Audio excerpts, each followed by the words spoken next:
There is a specific moment, fleeting and fragile, that exists only between the dying breath of the sun and the first waking sigh of the moon.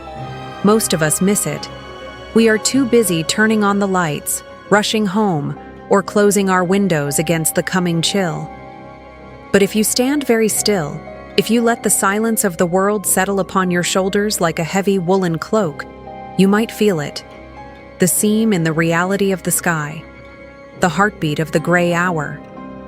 They say that if the day were to crash into the night without this pause, the world would shatter from the shock of the contrast, burned by the fire and frozen by the void in the same instant.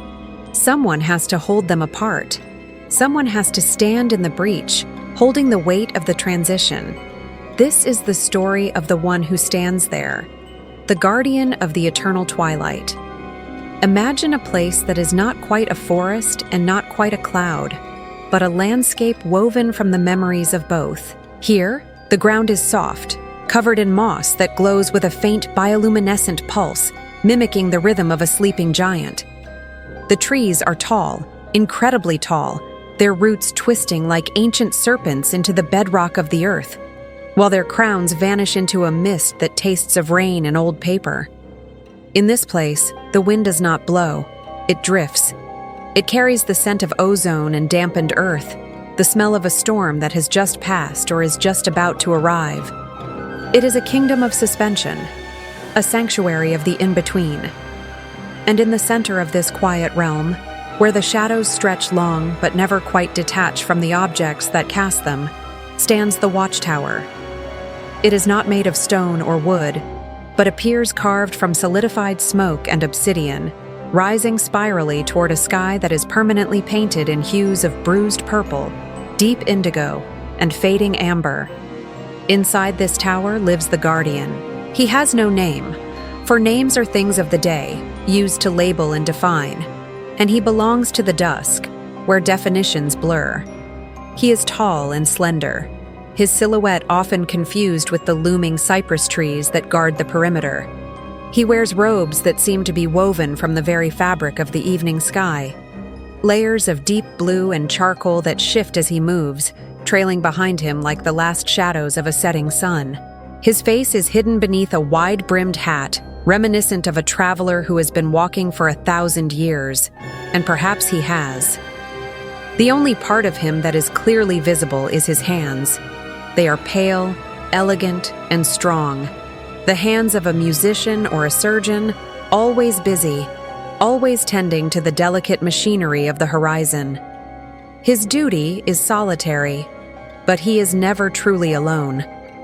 The Twilight Realm is inhabited by the spirits of things that have been lost, but not yet forgotten. Small, round creatures made of soot and curiosity peek out from behind the glowing mushrooms. Wisps of white light, like dandelion seeds made of fire, float aimlessly through the air, whispering fragments of lullabies sung by mothers in the waking world. The guardian knows them all. He walks the spiral stairs of his tower, his footsteps silent, carrying a lantern that does not burn with fire, but with a captured memory of the golden hour. This lantern is the anchor. It is the reference point. Without it, the night would not know where to stop, and the day would not know where to begin. The legend tells us that long ago, day and night were lovers separated by the laws of the cosmos. The sun, with his burning passion and blinding intensity, longed to embrace the moon, whose cool, reflective sorrow calmed his fiery heart.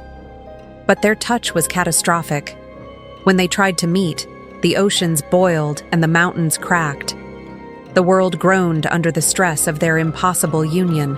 It was then that the guardian was born, not from a mother, but from the first tear shed by the moon as she pulled away.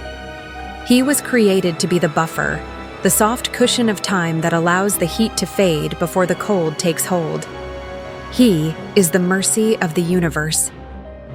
Every evening, as the sun begins its descent in our world, the guardian ascends the stairs of his obsidian tower. The process is a ritual of immense precision. He stands at the balcony that overlooks the edge of existence, a precipice where the solid ground dissolves into a sea of stars. To his right, The blinding gold of the sun pushes against the barrier. To his left, the encroaching velvet of the void presses in. He raises his lantern. He begins the great dimming. It is not a battle of swords, but a battle of will and balance. He must catch the aggressive rays of the sun and soothe them, turning them from blinding white to soft orange, then to deep red, and finally to purple. He hums a low, resonant tone, a vibration that can be felt in the teeth of the mountains, a song that tells the sun it is time to sleep. But the night is hungry. The shadows are eager to swallow the world whole. While one hand soothes the sun, the guardian's other hand must hold back the tide of darkness. He pushes against the wall of night, keeping it at bay just long enough for the creatures of the day to find shelter, for the birds to return to their nests, for the children to be tucked into their beds. If he were to falter, even for a second, the night would slam shut like a heavy book, extinguishing all light instantly. Panic would ensue. There would be no twilight, no dusk, no gentle warning. Just immediate, absolute blindness. The tragedy of the Guardian is that he can never truly participate in either world. He has never seen the high noon, when the world is bright and shadows are hiding underfoot. He has never seen the deep midnight, when the galaxies spiral in their full, unhindered glory. He only knows the fade. He only knows the moment of ending and the moment of beginning. He lives in a perpetual state of goodbye. His heart is a vessel of nostalgia, filled with the sadness of things that are passing. He watches the leaves turn from green to brown in the span of his shift. He watches the flowers close their petals. He is the witness to the closing of eyes. Sometimes travelers find their way into his realm. These are the dreamers, the lost souls, or those who are lingering on the edge of life and death. They wander into the mist, confused, looking for a way back or a way forward. The Guardian does not speak to them in words, for his voice would sound like the rustling of dry leaves and might frighten them. Instead, he guides them with his lantern. He shows them that the darkness is not something to be feared, but simply a resting place for the light. He teaches them that the end of the day is not a death, but a pause, a necessary breath before the next inhale. He offers them tea brewed from the dew of the evening star, and in that cup, they taste the bittersweet flavor of acceptance. There is a story that once, the Guardian grew tired. The weight of aeons pressed upon him. The endless cycle of holding apart the lovers day and night became a burden too heavy to bear. He lowered his lantern. He sat on the steps of his tower and covered his face with his hands, letting the barrier thin. The sky in our world turned a sickly green. The birds stopped singing in midair. The wind died completely. The sun and the moon began to rush toward each other, the sky tearing apart in a chaotic storm of unnatural colors. The spirits of the twilight, the soot sprites, the light wisps, the moss giants, gathered around him. They did not speak, for they could not, but they placed their small, ephemeral hands on his robes. They reminded him of the beauty of the quiet.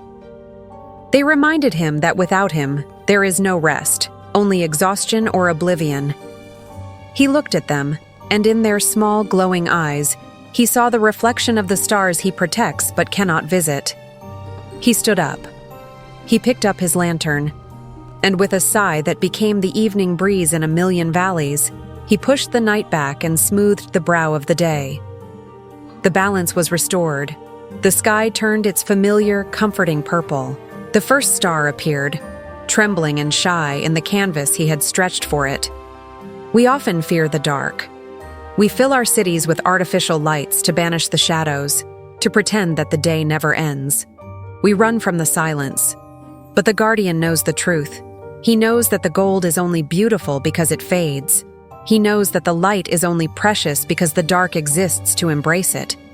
He teaches us that we do not need to be one thing or the other. We do not need to be purely happy or purely sad, purely strong or purely weak. There is a space in between. There is a twilight within the human soul, a place where we can simply be, suspended in the quiet, watching our own inner suns set and our own inner moons rise. So, the next time you find yourself outside when the world begins to turn gray, when the contours of the trees soften and the streetlights flicker on with a buzzing hum, stop. Do not rush inside. Do not turn on your phone. Stand in the fading light. Look toward the horizon, where the last ribbon of orange is fighting to stay afloat in the sea of indigo. Breathe in the cooling air. Feel the shift in the energy of the earth. And send a thought to him, the lonely watcher in the tower of clouds, the guardian of the eternal twilight. Thank him for the pause. Thank him for the silence. For it is in this silence, in this gentle transition, that we are most truly ourselves, neither fully awake nor fully asleep, but alive in the magic of the in-between. The day is done, the night has not yet won, and in that balance, there is peace.